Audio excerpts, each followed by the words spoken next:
2026년 1월 삼성전자 실적 발표장 한 문장이 시장을 얼어붙게 만들었습니다.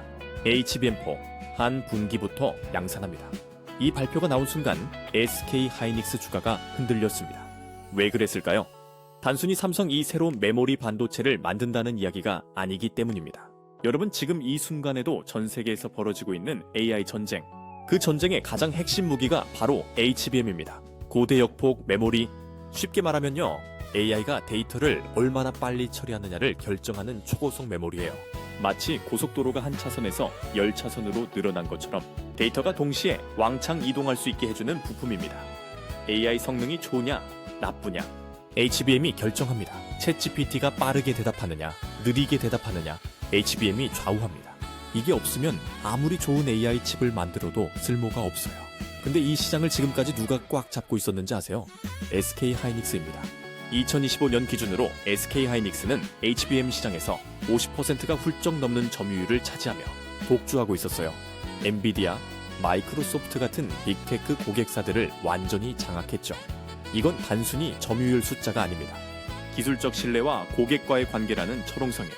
그런데 삼성이 경쟁사보다 기술적으로 앞선 제품을 들고 나와버린 겁니다. 심지어 양산 시점까지 구체적으로 못 박아버렸어요. 세계 최대의 생산 능력을 가진 삼성, 이 마음만 먹으면 시장의 판을 단숨에 뒤집을 수도 있는 거 아니냐는 기대감이 터져 나오는 이유입니다.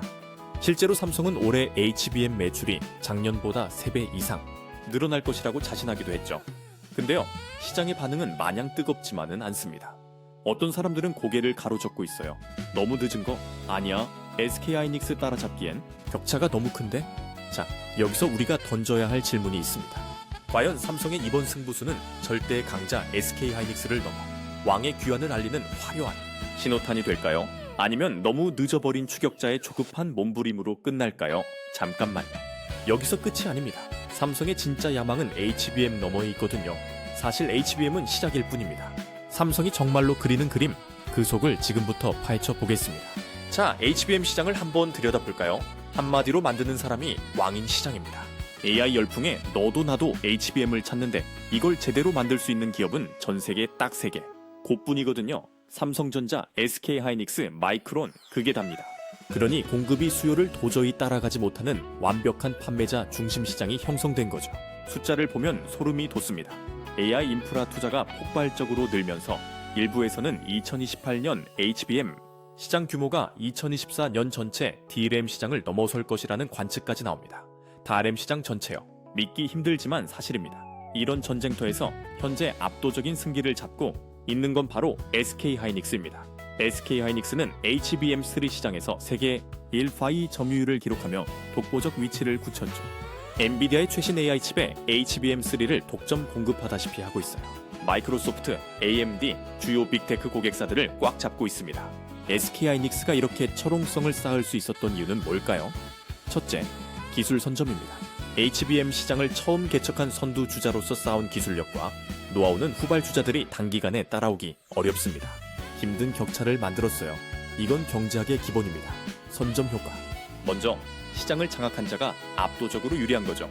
둘째, 신뢰입니다. 단순히 스펙 좋은 반도체를 만드는 걸 넘어서 오랜 기간 안정적으로 꾸준히 제품을 공급하며 엔비디아 같은 핵심 고객사와의 두터운 신뢰, 관계를 구축한 겁니다. 여러분, 반도체 산업에서 신뢰가 얼마나 중요한지 아세요? 엔비디아 입장에서 생각해보세요. AI 칩 하나 만드는데 수천억 원이 들어갑니다. 근데 메모리가 불량이 나면 전부 쓰레기가 돼요. 그러니 검증된 파트너가 절대적으로 중요합니다. SK하이닉스는 HBM4에서도 이 리더십을 이어가겠다는 자신감을 보이고 있습니다. 최근 발표에서도 압도적 점유율을 목표로 한다고 못 박았어요. 그런데 여기에 삼성은 무서운 기세로 파고들고 있습니다. 삼성의 전략은 한마디로 속공입니다. HBM3 시장에서는 다소 주춤했지만 다음 세대인 HBM4에서 아예 판을 뒤집어 버리겠다는 거죠. 삼성의 가장 강력한 무기는 바로 신기술입니다. 세계 최초로 10나노급 6세대, 즉 1C 드램 공정을 HBM 서버에 도입하겠다고 선언한 겁니다. 이게 뭐냐면요, 경쟁사보다 한 세대 앞선 D램을 사용해서 성능과 효율을 극대화하겠다는 전략이에요. 만약 이게 성공한다면 게임 체인저가 될 수 있습니다. 시장의 흐름을 단번에 바꿀 수 있는 거죠. 실제로 삼성은 최근 엔비디아와 AMD의 HBM4 최종 품질 테스트를 통과하고 2월부터 정식 납품에 나설 것으로 알려졌습니다. 이건 엄청난 신호예요. 삼성이 드디어 문을 두드리기 시작한 겁니다. 그렇다면 엔비디아나 AMD 같은 빅테크 고객사들은 과연 어떤 선택을 할까요? 이들에게 중요한 건 단순히 반도체 하나하나의 성능만이 아닙니다. 첫째, 안정적인 공급 능력입니다. 아무리 성능이 좋아도 필요할 때 물량을 제대로 받지 못하면 소용이 없겠죠. 이 점에서는 세계 최대 생산 능력을 갖춘 삼성이 유리할 수 있습니다. 삼성의 생산 규모는 정말 압도적이거든요. 둘째, 전력 효율성입니다. AI 데이터 센터는 엄청난 양의 전기를 소비해요. 구글, 마이크로소프트가 운영하는 데이터 센터 하나가 소도시 전체 전력을 먹어치웁니다. 그러니 더 적은 전력으로 더 높은 성능을 내는 HBM이 필수적인 거죠. 마지막으로 이 모든 것을 아우르는 신뢰입니다. 결국 SK하이닉스의 관록이냐, 삼성의 혁신이냐를 두고 빅테크들의 저울질은 더욱 복잡해질 겁니다. 자, 여기까지 들으면 이렇게 생각하실 수 있어요. 삼성이랑 SK하이닉스가 HBM으로 치고받고 싸우는구나. 그런데요, 여기서 반전이 있습니다. 삼성의 진짜 그림은 HBM에서 끝나지 않습니다. 이건 시작일 뿐이에요. 삼성은 HBM 전쟁에서 벌어들인 막대한 자금으로 훨씬 더 거대한 제국을 건설하려 하고 있거든요. 바로 수직 계열화입니다. 수직 계열화, 이게 무슨 말이냐고요? 아주 쉽게 비유해보죠.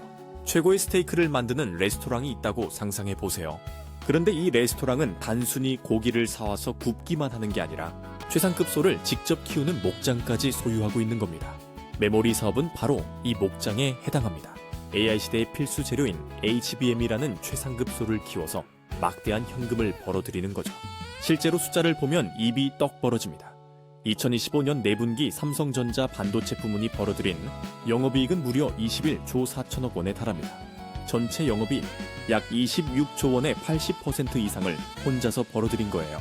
그야말로 엄청난 현금 창출 능력입니다. 자, 그럼 이 목장에서 벌어들인 막대한 돈은 어디로 갈까요? 바로 최고급 레스토랑, 즉 파운드리 사업부로 흘러 들어갑니다. 파운드리는 뭐냐? 남의 설계도를 받아서 반도체를 대신 만들어주는 공장이에요. 애플이 칩 설계만 하고 실제 제조는 TSMC 맡기는 것처럼 주문 제작 공장이라고 보시면 됩니다. 삼성은 메모리에서 번 돈을 파운드리의 대규모 설비 투자에 쏟아붓고 있습니다. 왜냐하면 AI 반도체라는 최종 스테이크를 완벽하게 만들어내려면 고기인 HBM뿐만 아니라 그 고기를 구워낼 최첨단 오븐인 파운드리 공정이 반드시 필요하기 때문이죠. HBM과 AI 칩을 한 번에 설계하고 생산해서 통합 AI 솔루션을 제공하는 것. 이것이 바로 삼성이 그리는 수직 계열화의 최종 그림입니다. 엔비디아한테 가서 이렇게 말하는 거예요. 우리가 메모리도 만들고 칩도 만들어줄게. 원스톱으로. 그런데 말입니다. 이 야망 앞에는 거대한 벽이 하나 버티고 있습니다. 바로 파운드리 시장의 절대 강자 대만의 모델 3입니다. 숫자를 보면 현실은 냉혹합니다. 2025년 2분기 기준으로 TSMC의 파운드리 시장 점유율은 약 60%, 반면 삼성전자의 점유율은 약 10% 수준입니다. 6배 차이예요. 어마어마한 격차죠.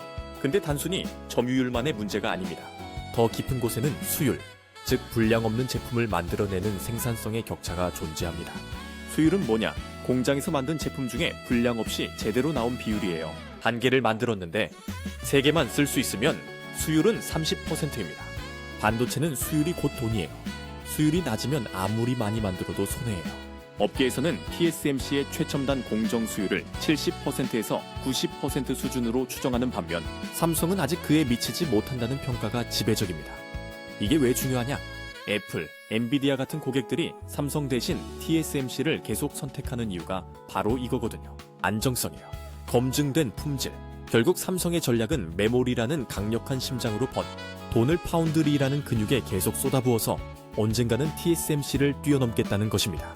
성공한다면 메모리와 파운드리를 모두 가진 유일한 종합 반도체 기업으로서 누구도 넘볼 수 없는 제국을 건설하게 되겠죠. 하지만 만약 파운드리의 격차를 끝내 좁히지 못한다면 밑 빠진 독에 물 붓기가 될 수도 있는 아슬아슬한 외줄타기이기도 합니다. 그런데요, 여러분, 삼성은 왜 이토록 위험해 보이는 도박에 모든 것을 거는 걸까요? 단순히 반도체 시장의 1위가 목표의 전부일까요? 아니요. 놀랍게도 삼성의 진짜 비전은 반도체 이 너머에 있습니다. 삼성은 이 반도체 기술을 기반으로 스스로 움직이고 생각하는 완전히 새로운 시장을 창조하려 하고 있습니다. 삼성이 정말로 꿈꾸는 미래는 우리가 SF 영화에서나 보던 바로 그 세상, 피지컬 AI의 시대입니다. 피지컬 AI가 뭐냐고요? 말 그대로 물리적인 몸을 가진 AI입니다. 지금까지의 AI가 컴퓨터나 스마트폰 화면 속에 갇혀 있었다면 피지컬 AI는 로봇이라는 몸을 가지고 현실 세계를 직접 걷고 보고 만지며 우리와 상호작용하는 거죠. 한번 상상해보세요.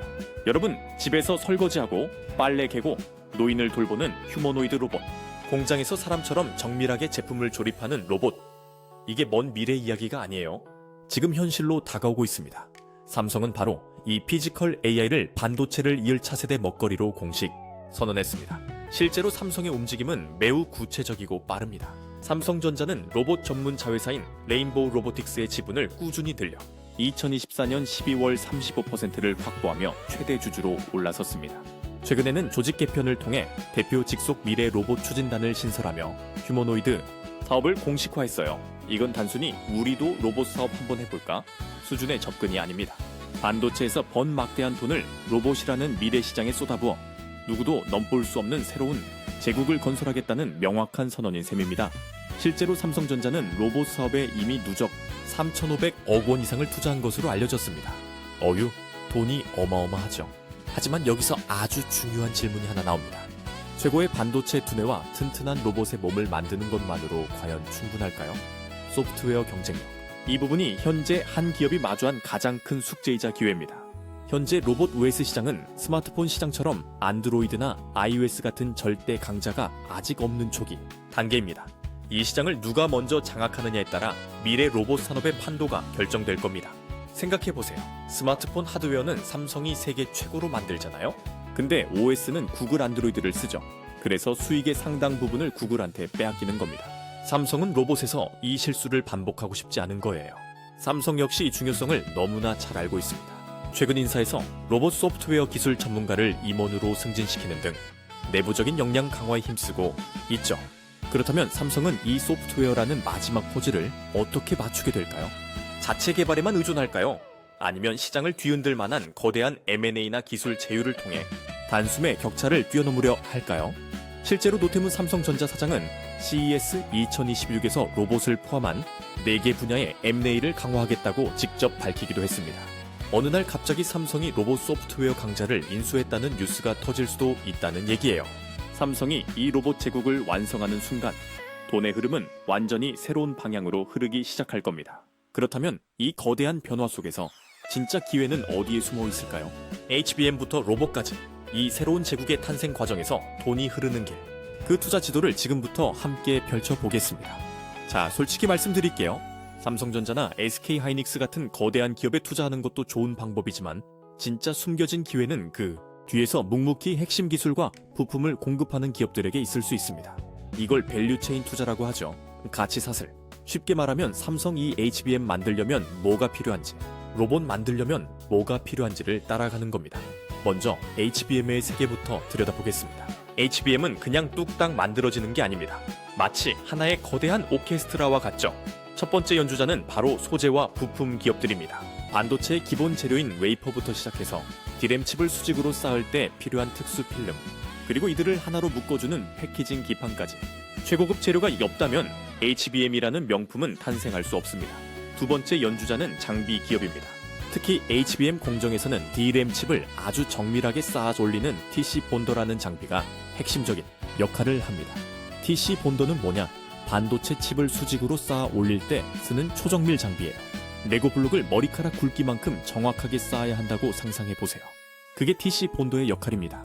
한미 반도체 같은 기업이 바로 이 TC 본더 시장의 강자로 꼽히죠. 또한 수율, 즉 불량 없는 제품을 만드는 것이 워낙 중요하기 때문에 눈에 보이지 않는 미세한 불량까지 잡아내는 검사 장비 기업들의 역할도 절대적입니다. 실제로 HBM3의 수율은 일반 D램보다 현저히 낮은 약 60% 수준에 그치기 때문에 테스트, 공정의 중요성이 갈수록 커지고 있어요.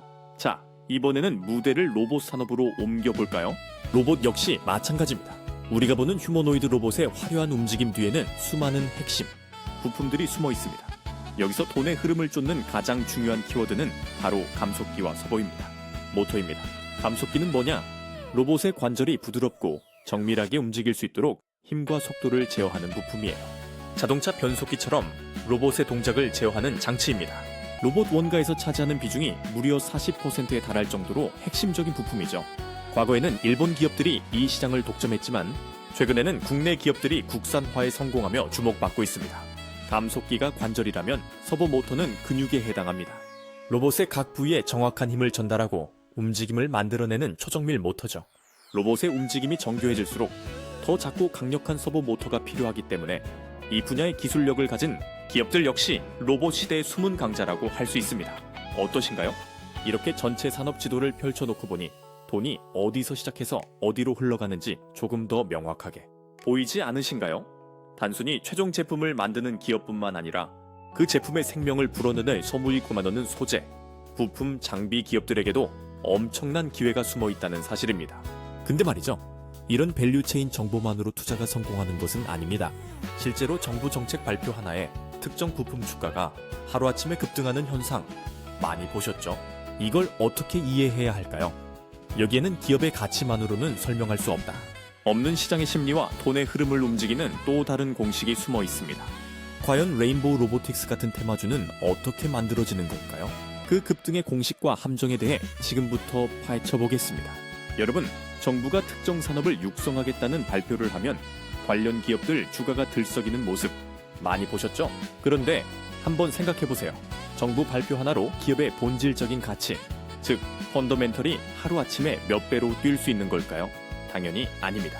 그런데도 주가는 왜 그렇게 폭발적으로 반응하는 걸까요? 거기에는 아주 흥미로운 공식이 숨어 있습니다. 테마주 급등의 첫 번째 공식은 바로 정책 모멘텀이라는 강력일 엔진입니다. 모멘텀은 원래 물리학에서 쓰이는 용어예요. 한번 움직이기 시작한 물체가 계속 그 방향으로 나아가려는 힘을 의미하는데요. 주식시장에서도 비슷하게 사용됩니다. 정부가 미래 성장 동력으로 특정 산업을 지목하고 실제로 2026년 한 해에만 로봇 같은 첨단 기술 분야 혁신에 1,000억 원, 원인 없는 예산을 투입하겠다는 구체적인 계획을 발표하면 어떻게 될까요? 시장에는 이 산업은 앞으로 확실하게 큰다는 아주 강력하고 매력적인 이야기가 생겨납니다. 이 이야기가 바로 주가를 밀어 올리는 첫 번째 연료가 되는 거죠. 두 번째 공식은 바로 시장에 넘쳐나는 유동성과 순환매라는 바람입니다. 순환매는 뭐냐? 시장의 돈이 한 곳에 머무르지 않고 이 테마에서 저 테마로 빠르게 옮겨 다니는 현상을 말합니다. 마치 유행처럼 반도체, 로봇, 2차 전지 이런 식으로 돈이 계속 이동하는 거예요. 실제로 2026년 초 투자자 예탁금이 100조 원을 넘어서는 등 시장에는 새로운 투자처를 찾는 막대한 대기 자금이 있었습니다.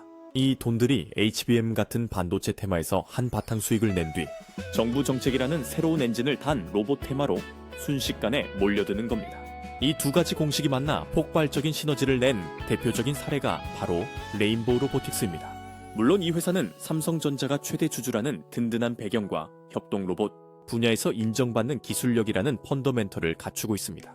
국내 최초로 세족 보행 로봇 휴보를 개발한 카이스트 출신 기술진이 만든 회사죠. 하지만 주가 상승은 단순히 그것만으로 설명하기 어렵습니다. 실제로 정부의 로봇 산업 육성 기대감이 커지던 2026년 한월 말 레인보우 로보틱스 주가는 장중 상한가를 기록하며 코스닥시가 총액 4위까지 뛰어오르기도 했습니다. 불과 9개월 전과 비교하면 주가가 3배 가까이 급등한 겁니다. 이것이 바로 펀더멘털이라는 기초 체력 위에 정책 모멘텀이라는 엔진과 시장 유동성이라는 강력한 바람이 더해졌을 때 어떤 일이 벌어지는지를 보여주는 생생한 증거입니다. 근데요, 여러분, 강한 바람은 언젠가 잦아들기 마련입니다. 여기서 우리는 테마주의 함정을 마주하게 됩니다. 정책에 대한 기대감이 최고조에 달하고 시장의 모든 관심이 쏠려 주가가 과열되었을 때 그 모멘텀이 약해지면 어떻게 될까요? 시장에 뜨거웠던 관심이 또 다른 새로운 테마로 옮겨가는 순간 가격은 올랐던 것보다 더 빠르고 가파르게 제자리를 찾아갈 수 있습니다. 역사는 반복됩니다. 과거 2차 전지 테마, 메타버스 테마, 수소차 테마는 모두 비슷한 패턴을 보였어요. 급등 후 급락.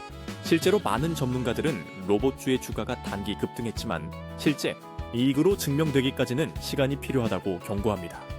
결국 테마주 투자는 이 이야기의 힘과 돈의 흐름을 읽는 게임과도 같습니다. 그 흐름에 올라타면 짜릿한 수익을 얻을 수 있지만 파티가 끝나는 시간을 알지 못하면 아주 위험한 상황에 처할 수도 있다는 사실을 반드시 기억해야 합니다. 그렇다면 지금까지 살펴본 삼성의 HBM부터 로봇까지 이어지는 이 거대한 제국의 비전, 그 안에는 또 어떤 그림자들이 숨어 있을까요? 투자는 항상 빛과 그림자를 함께 봐야 합니다. 마지막으로 이 삼성제국에 투자하기 전에 우리가 반드시 알아야 할 세 가지 핵심 리스크에 대해 짚어보겠습니다. 첫 번째 리스크는 바로 지정학적 리스크입니다. 지정학적 리스크는 뭐냐?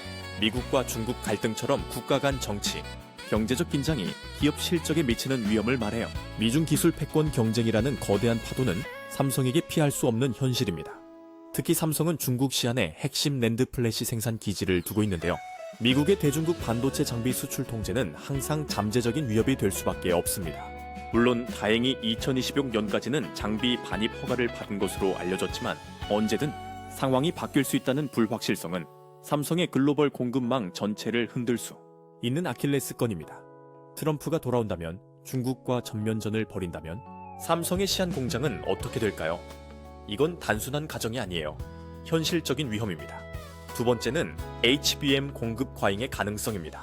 지금은 AI 열풍에 HBM이 없어서 못 파는 상황이지만 역사적으로 메모리 반도체 시장은 항상 공격적인 증설 경쟁이 공급 과잉과 가격 폭락으로 이어진 치킨, 게임의 역사를 반복해왔습니다. 이건 경제학 교과서에 나오는 가장 기초적인 원리예요.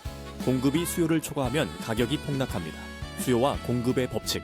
현재 삼성전자와 SK하이닉스, 마이크론 모두 HBM 생산 능력을 폭발적으로 늘리고 있죠.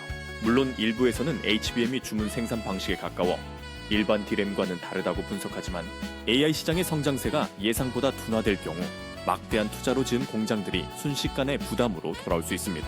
있다는 점을 잊어서는 안 됩니다. 2026년, 2027년, 2028년에 모두가 공장을 완성해서 HBM을 쏟아내는데 AI, 수요가 꺾인다면 생각만 해도 끔찍하죠. 마지막 세 번째 리스크는 로봇 사업의 수익화 시점에 대한 불확실성입니다. 피지컬 AI라는 비전은 분명 매력적이지만 막대한 초기 투자 비용이 언제쯤 의미 있는 수익으로 돌아올지는 아직 미지수입니다. 실제로 현재 휴머노이드 로봇은 2시간 남짓 움직이면 방전될 정도로 배터리 기술의 한계가 명확하고 로봇 원가의 상당 부분을 차지하는 핵심 부품 문제도 해결해야 할 과제입니다. 또 소프트웨어 경쟁력은 아직 검증되지 않았어요. 장밋빛 미래만 보고 섣불리 뛰어들기엔 아직 넘어야 할 산이 많다는 뜻입니다. 솔직히 말씀드리면 로봇이 진짜 돈을 벌기 시작하려면 최소 5년에서 10년은 걸릴 것입니다. 수도 있습니다. 그때까지 투자금을 계속 쏟아부을 수 있느냐? 그게 관건이에요. 결국 삼성 제국에 대한 투자는 지정학적 외줄 타기와 반도체 사이클의 파도 타기, 그리고 로봇이라는 먼 미래에 대한 기다림을 모두 감내해야 하는 긴 여정입니다. 따라서 단기적인 테마에 흔들리기보다는 우리가 오늘 함께 살펴본 이 거대한 그림자들을 직시하고 장기적인 관점에서 기업의 본질적인 경쟁력을 판단하는 지혜가 그 어느 때보다 필요한 시점입니다. 자, 정리해볼까요? 삼성은 HBM4 양산을 선언했습니다. SK하이닉스의 철옹성에 도전장을 내민 거죠. 성공한다면 AI 시대의 핵심 무기를 손에 쥘 수 있습니다. 하지만 거기서 끝이 아닙니다. HBM으로 번 돈을 파운드리에 쏟아부어 TSMC를 넘보고 더 나아가 휴머노이드 로봇이라는 완전히 새로운 제국을 건설하려 하고 있습니다. 이 과정에서 밸류체인 곳곳에 투자 기회가 숨어 있지만 테마주의 함정과 세 가지 핵심 리스크를 반드시 기억해야 합니다. 위기를 두려워하는 사람들은 가난해지고 위기를 읽어내는 사람들은 부자가 됩니다. 지금 삼성이 던진 이 거대한 승부수, 여러분은 어떻게 보시나요? 선택은 여러분의 몫입니다. 아직 늦지 않았습니다. 지금부터라도 공부하고 준비하세요. 돈은 준비된 자의 편입니다.